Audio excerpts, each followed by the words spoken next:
test whether the driver can handle the next clash of disciplines.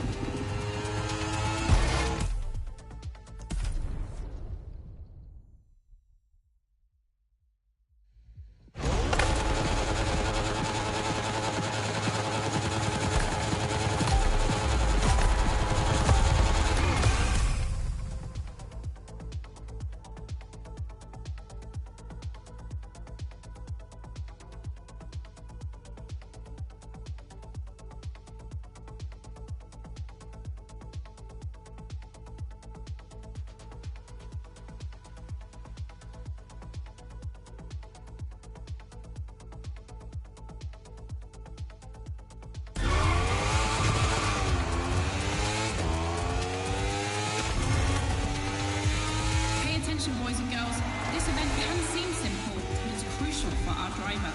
A time attack to test whether the driver can handle the next clash of disciplines.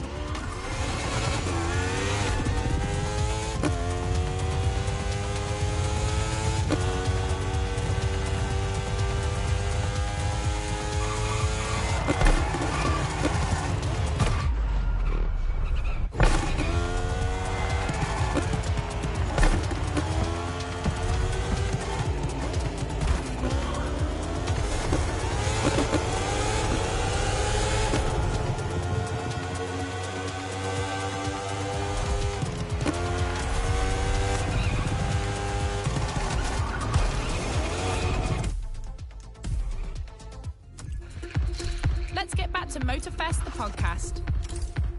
I did them before, and I passed the other guys. And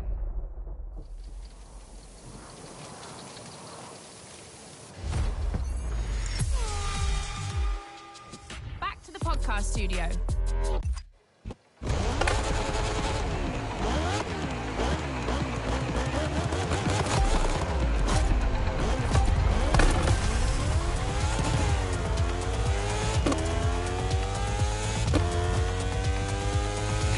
Boys and girls, this event can seem simple, but it's crucial for our driver.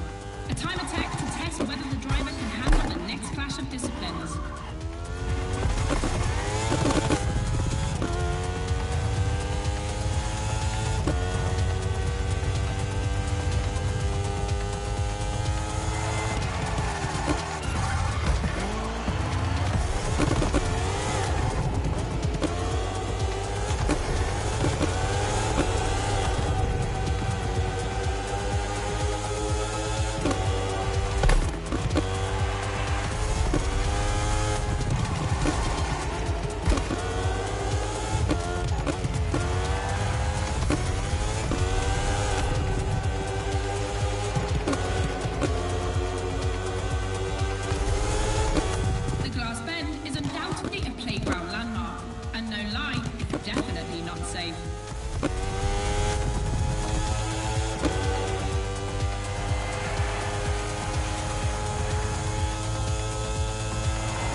Is a little marvel.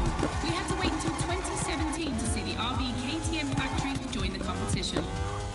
The brand has won everything in other competitions, so it was time to see them take on moto racing.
vehicle or roll the dice with something unknown.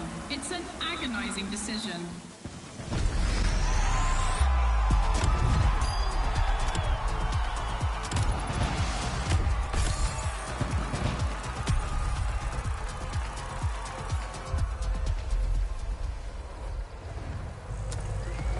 The podcast continues. Clash of disciplines in sight. When a racing bike meets a racing car, it's a real battle of the asphalt. But then, as I crashed, I had so much motivation to come back from that. And then, yeah, it was a super cool memory because I had also the first trophy from this race. And I remember the adrenaline that this race gave me was something super, super special. Would it be correct saying that you guys both lived in quite rural areas, so it kind of helped give you...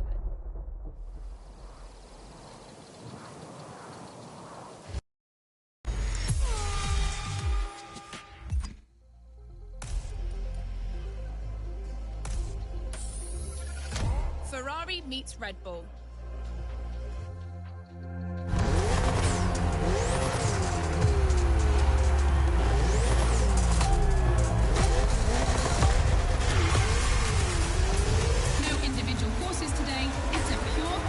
On a circuit designed for both vehicles. So I don't want to hear any sore losers complaining. May the best win.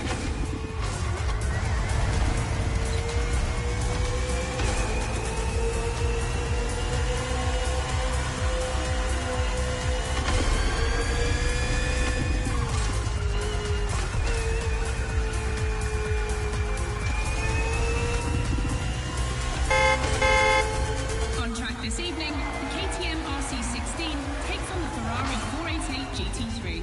600 horsepower for 2,777 pounds for the Italian machine, while the Austrian Stallion boasts only 217 horsepower, but for 346 pounds, not insignificant.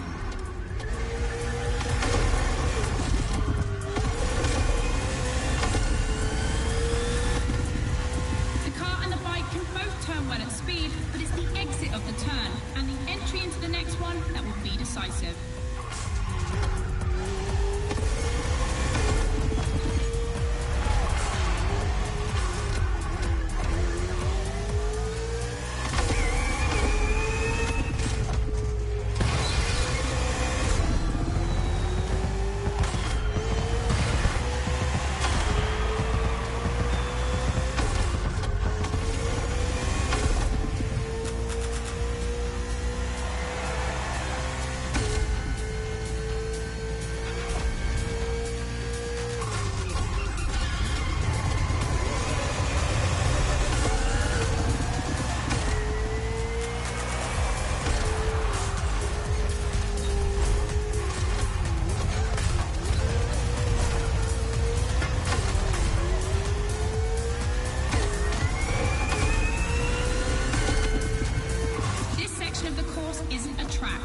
Specially resurfaced to provide a little extra speed.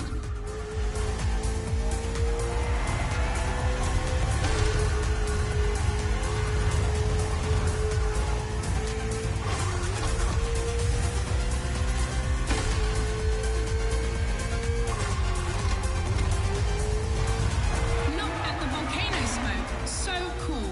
Regardless of who wins, this clash has a lot to live up to.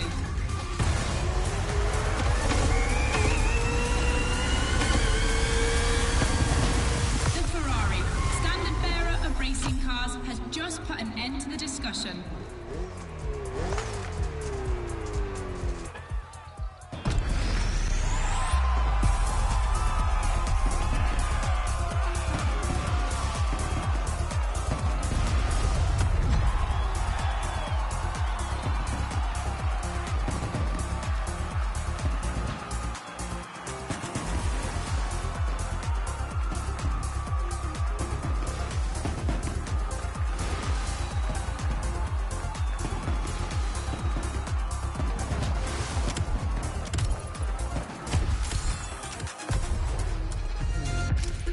Let's keep talking. The first trophy from this race, And I remember the adrenaline that this race gave me was something. Leave no playlist unfinished, driver. Would it be correct saying that you guys both lived in quite rural areas, so it kind of helped give you a type of terrain that you could train on? Yeah, like I lived on like 40 acres on the house, and so that and grass and hills and stuff. So and then I was fortunate enough that we had like 300 acres of bush and forest behind the apple farm. So we had events there, like enduro races there. So I got to grow up.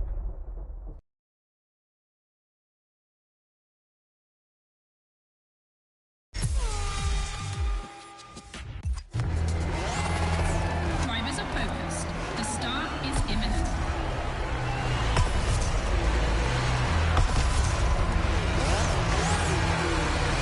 Let's go!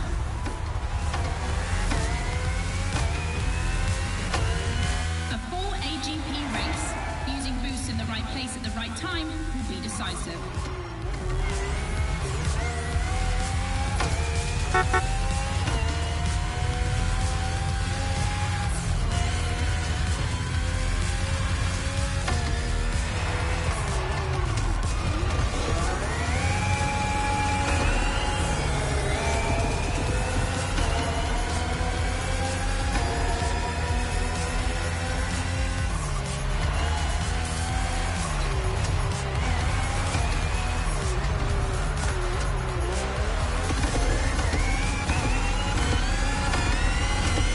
Second lap.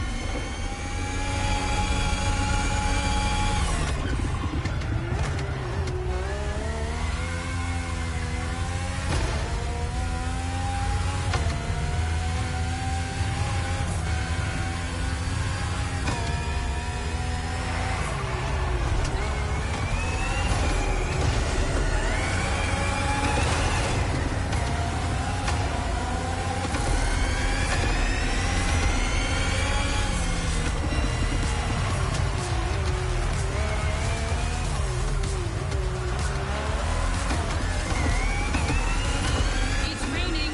It's going to be a completely different race from now on.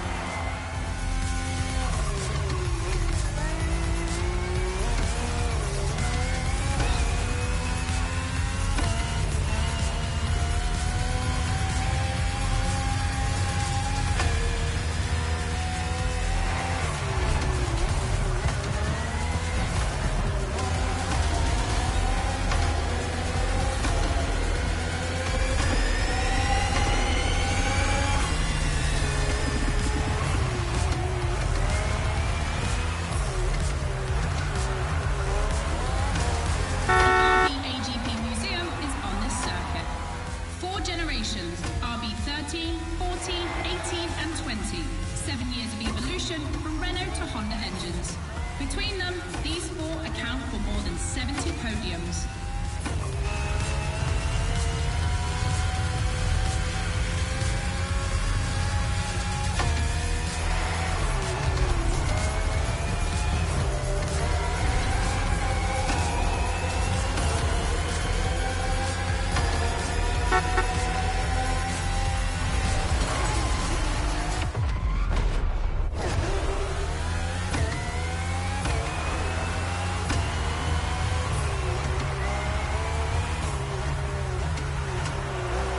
Ultimate lap. Drivers, if you've got any extra nitro, now's the time to use it.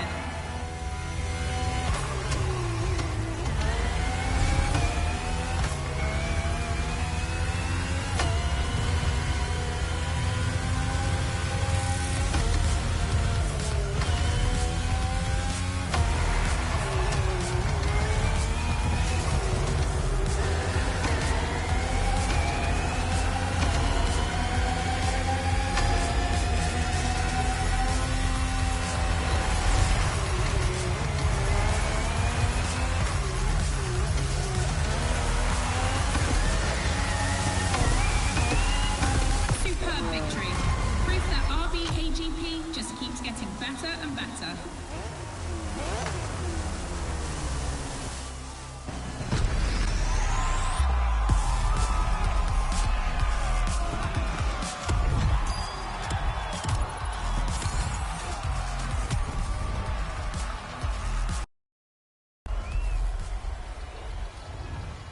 we had events there, like enduro races there. So I got to grow up and watch this and then train on these tracks and practice on this property we had from the family. So I was super lucky, but there's definitely no desert where I live. And the situation I'm in now, I have to drive like 5-6 hours to find some desert in Australia is my closest. But, you know, luckily in Australia, there's a lot of sand and a lot of desert out there. So, yeah, I'm lucky, and I still haven't even had time to venture out in the desert much in Australia because we're always traveling around and doing other things.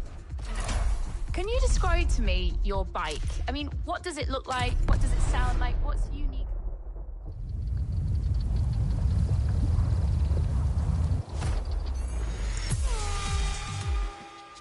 Back to the podcast, guys. As you've seen, the playground is a motorsports paradise, but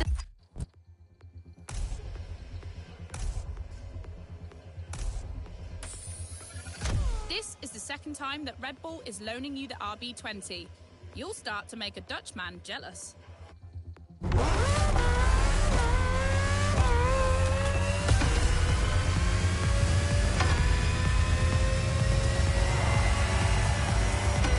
Unsurprisingly, the AGP has the advantage on startup, but once the plane is airborne, it's a different story.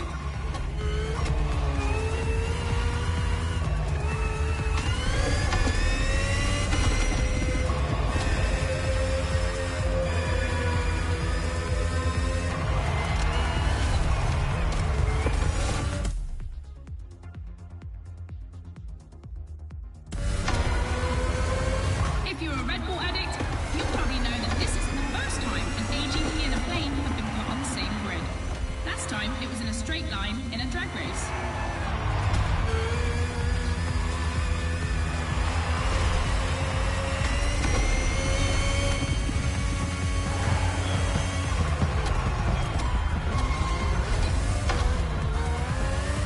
Here the plane will have to make very tight turns if it wants to keep up with the AGP, which is much more accustomed to doing so. That's really exciting.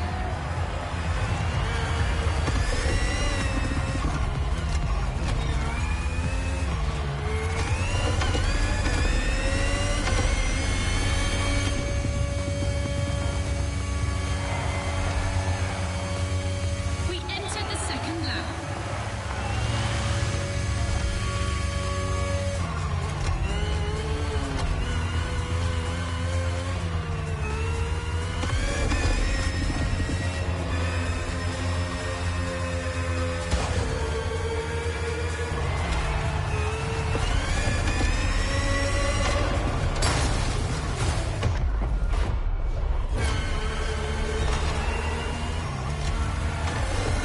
I'm sure you're familiar with the RB20 on the track today, certainly more so than its aerial rival.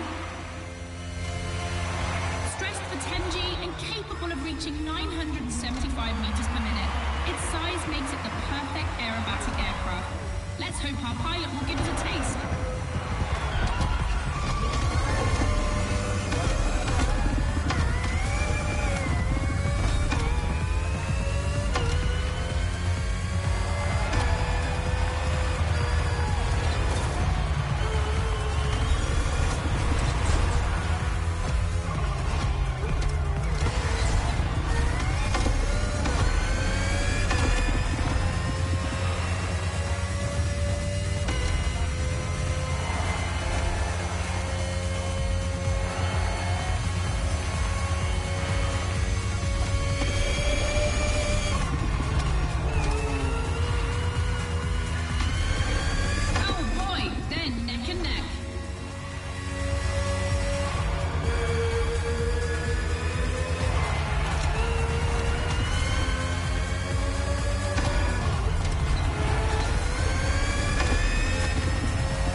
podcast is back on, our guest still has plenty of things to say. Can you describe to me your bike? I mean, what does it look like? What does it sound like? What's unique about it? The engine is super strong because we have to ride in Dakar. We ride 15 days with the same engine, so basically it's a super powerful engine.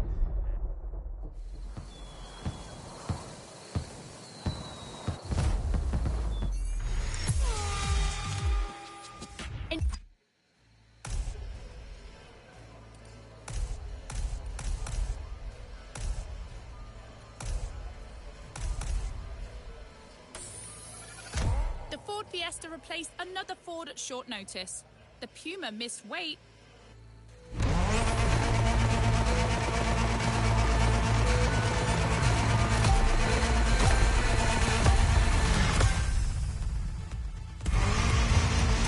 Who will cross the line first in this head-to-head race? Answer in, about a few minutes. The rally car has already changed its course to reach the dirt.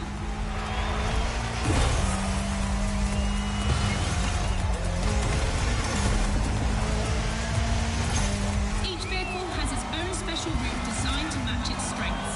The AGP stands out for its speed and braking quality, and of course it sticks to asphalt and is unbeatable in corners. So to make things fair, it will be racing the longest route. The bike's route, on the other hand, is shorter but ultra-technical, forcing the rider to swing through the curves without losing speed.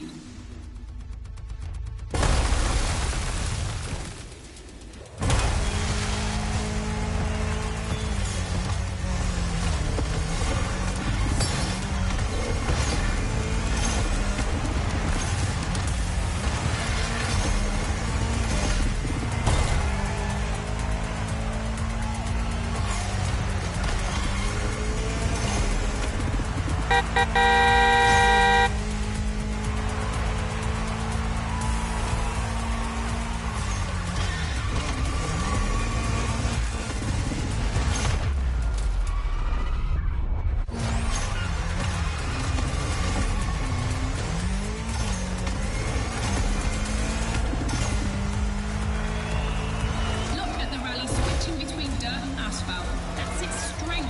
In addition to its high acceleration, its all-terrain capability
path is the longest.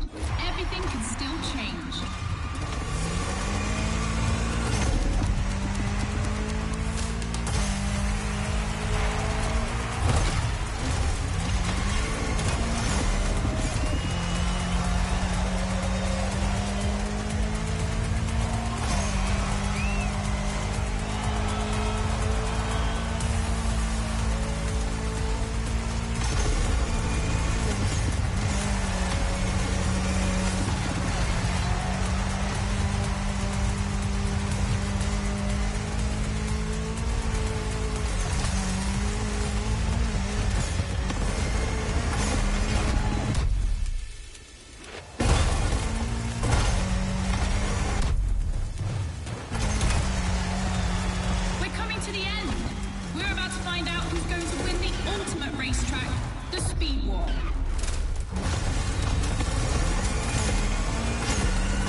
Make sure to get your... engine, so basically it's a super powerful engine, and you feel it super strong. Also in the vibration and everything is a lot of power to go through the desert. And also as a vehicle reward driver.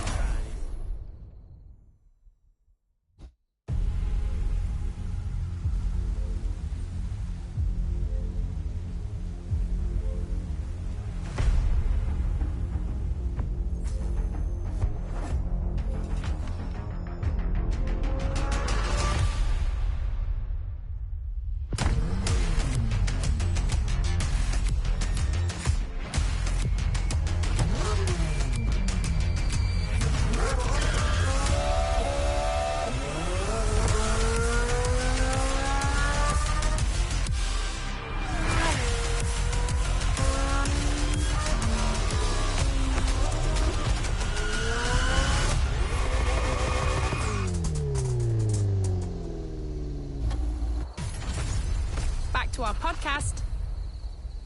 Design is one for me is the best design we have it because it's super cool with all the colors and it fits super nice, and I think it matches the desert colors. And of course one of the most important parts is also the suspension, because we have to set up the suspension for all kind of terrain. New challenges unlocked. Motocross riders or enduro riders that you can put a setup for a specifically condition.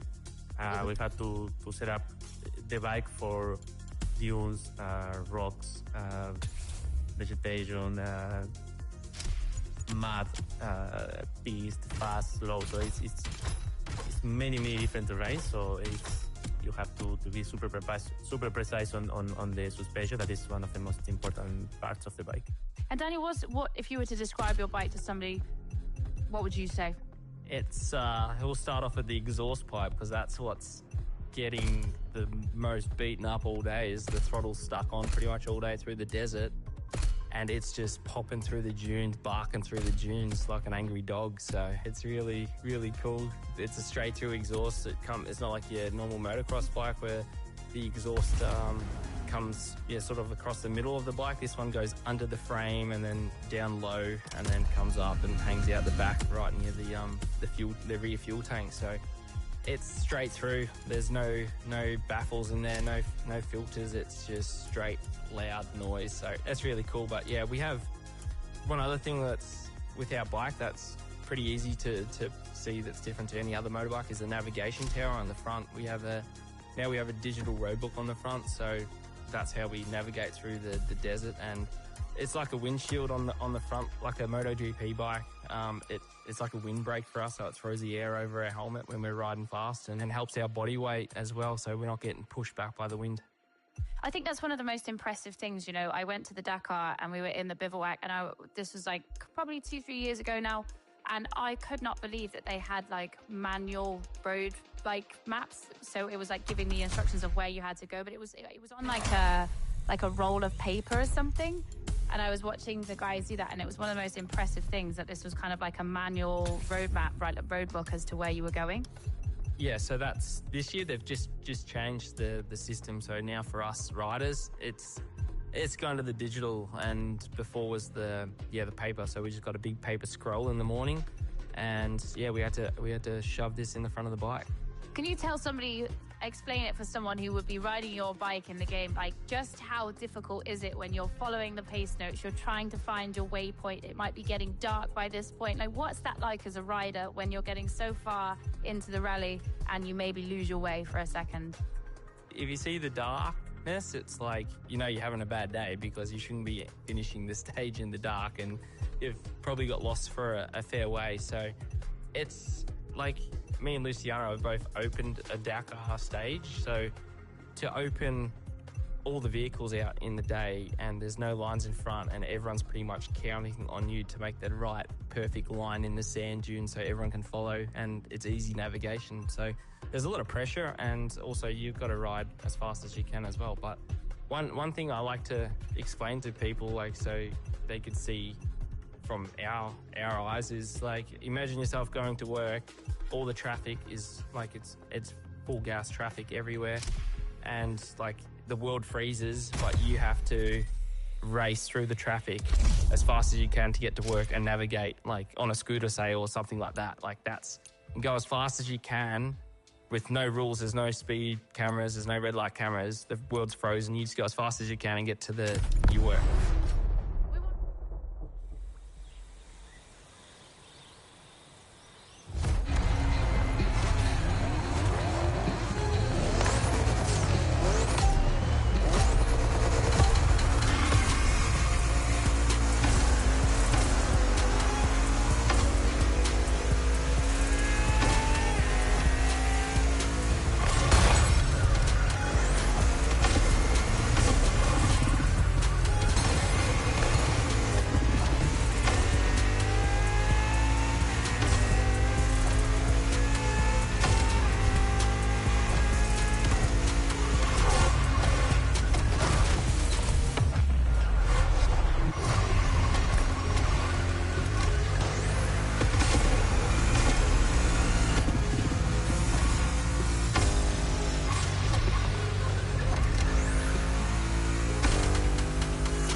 Again.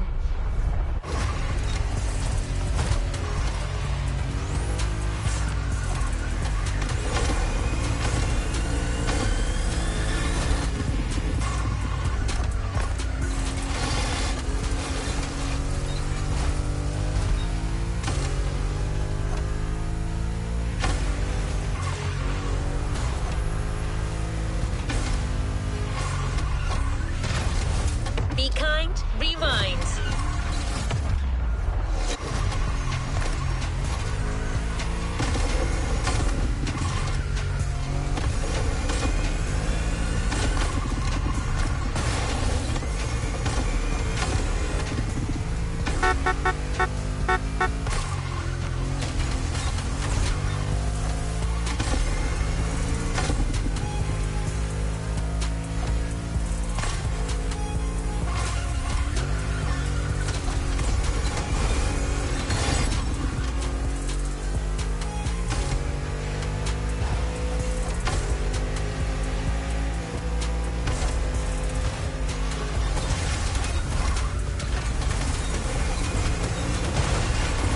It's like it never happened.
this a do-over.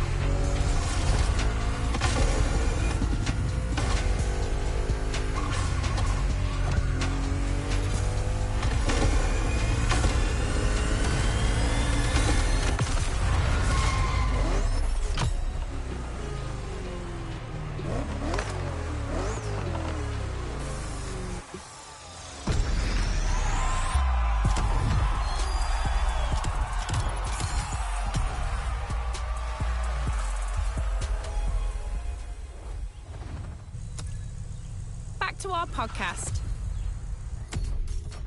We want to talk about dream vehicles. Tell me your ultimate dream vehicle, Luciano. What would it be? Tell me about the color, the customizations. If you could take me for a tour of this, what would it be? Lamborghini Urus. Oh, Urus. Black.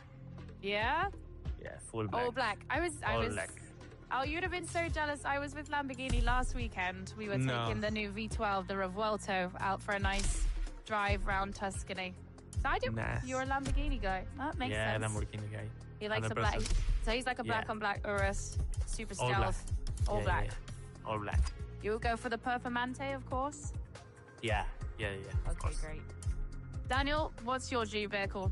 My dream vehicle would be it'd be a bulldozer with a bike rack on the back, so I could make as many tracks in the bush and make some sick tracks. And then unload the bike off the back and just ride it and free ride and do some stuff. I literally thought of that on the spot because I didn't even think of a dream vehicle until then. I'm like, well, it'd be good. I like sitting on machines and building tracks and jumps and stuff, so Yeah. I thought that was pretty cool because then you just drive it around wherever you can, and then infinity diesel tank, so it just keeps going. Luciano, where would you take your Urus? What I would take mine? Not in the dunes. No, 100% no. I don't know, probably Miami. Or Dubai. I'm Or getting, Dubai. Or Dubai. Yeah. I know what he would be doing. you know what? Just Luciano- that arm and having the arm out the side, just winking and That's what I'm getting whistling. at. Luciano, if I was to come to your garage at home, do you have like a prized collection of bikes? I mean, do you have all the ones that you've had from when you started riding when you were young, all the way up to the grand age of 29 that you are now? Yeah, I have we have a really cool garage with Kevin at home, and we have the first bike that I rode, Pee-wee 50, and Kevin has it was like QR 50 or something like that, so it's super small bikes, and we have also the jersey from that moment. And then we have one enduro bike that we both rode together and we won the championship. And then I have my winning bike from 2019 when I was the junior world champion in rally. This one I keep at home, and also I'm waiting now for the last one from last year, the Husqvarna. And Kevin has the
It's like it never happened.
No shame in trying again.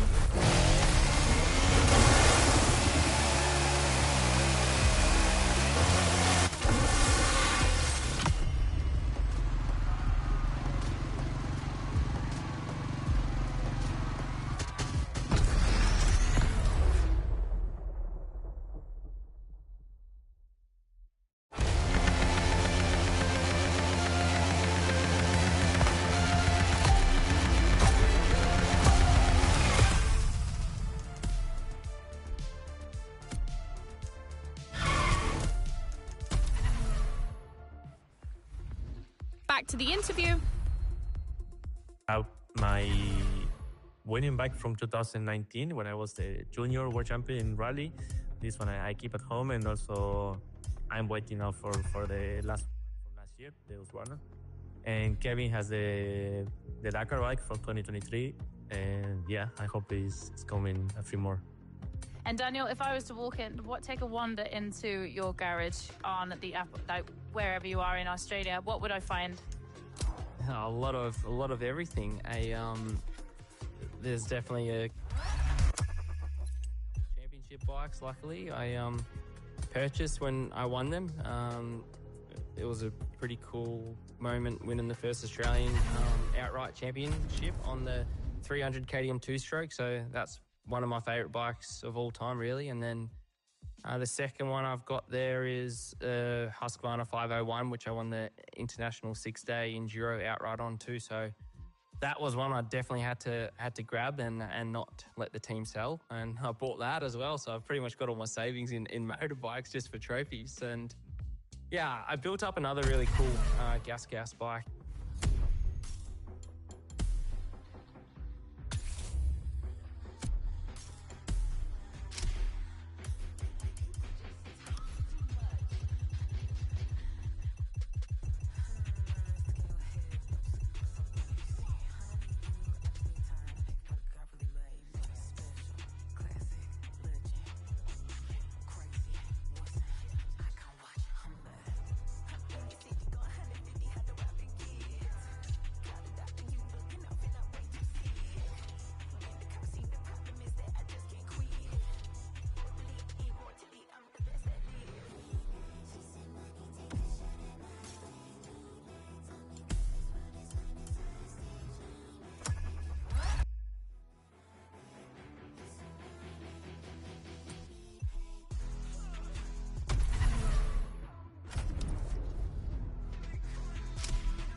call me Silver.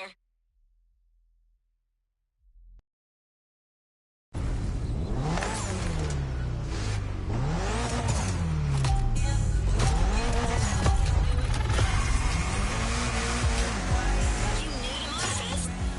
Show me you got skills.